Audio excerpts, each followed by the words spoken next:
What's up, guys? I'm driving, so I'm not gonna look too much at the camera, but you guys can see my view here. Coming back from Mount Pleasant, I had an opportunity to speak, and I'm fired up right now because I've been thinking about being on mission. We've defined being on mission as having a fierce determination to go and do or get what you want most. And I've been sitting on something for a while. There's a story that I'll use to help you understand why I've been sitting on it. It's a story about Gandhi. So a mother and her son go to see Gandhi one day. And back in the day, you wanted to see Gandhi, you got in line, you waited for a couple hours, then you got to ask him your question. Gandhi, what is the meaning of life? Whatever. So this mom's taking her son and she says, Gandhi, I need you to help me to get my son to stop eating sweets. Because he's a good kid, but when he eats sweets, he goes crazy. It's like he's demon possessed. And I've got to figure out how to get my son to stop eating sweets. So will you just tell my son to stop eating sweets? And Gandhi says, come back and see me in 2 weeks. And the mom leaves frustrated, as you can imagine. But she comes back with her son 2 weeks later, waits in line again for hours, finally back at the feet of Gandhi and says, look, Gandhi, I'm still trying to figure out why you asked me to leave and come back, but here I am. So will you please help my son stop eating sweets so he can be a good kid again? And Gandhi takes the kid by his hands and looks him in the eyes and says, stop eating sweets. And then looks at the mom.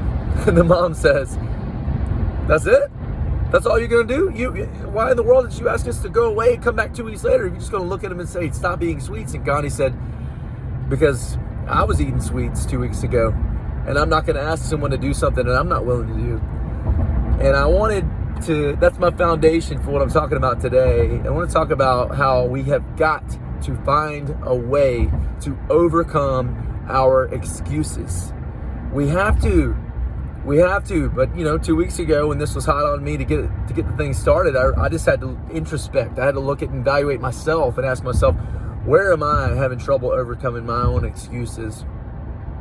And I had to make some hard decisions, and I think I'm a better man for it.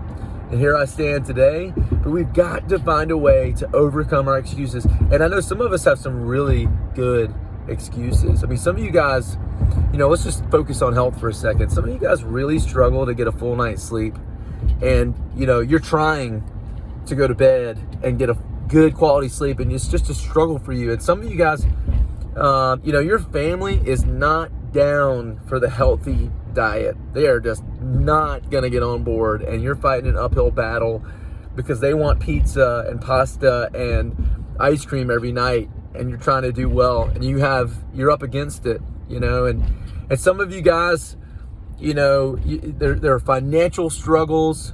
There are just, your schedule is crazy and you have excuses, and I can empathize with that, but I'm just telling you, we have to find a way to overcome those excuses and not have those as a crutch.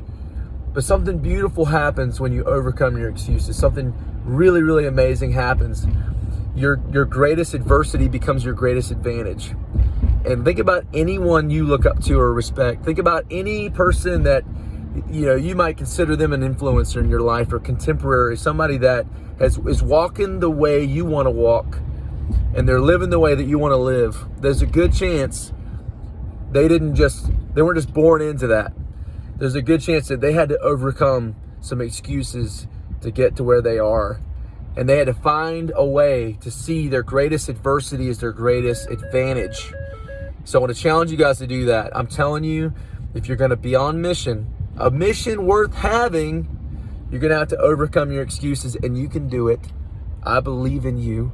I'm here for you, and know that I'm doing the same dadgum thing on this side. I'm overcoming my excuses, all my adversity, everything that I'm up against every day, whether it's my schedule or my finances or my lack thereof, or my lack of sleep, or the nutritional battles that I face too. No longer can those serve as excuses or crutches. Those adversities are now my advantage, because I'm going to achieve greatness despite those things. In fact, those are the things that are going to give me a platform to stand on. And not only will I be able to connect with other people as I want to make the world a better place, but I'm also going to have that foundation of strength and discipline that are going to carry me to another level of success. So same can happen for you guys. Be on mission. We'll see you in the box.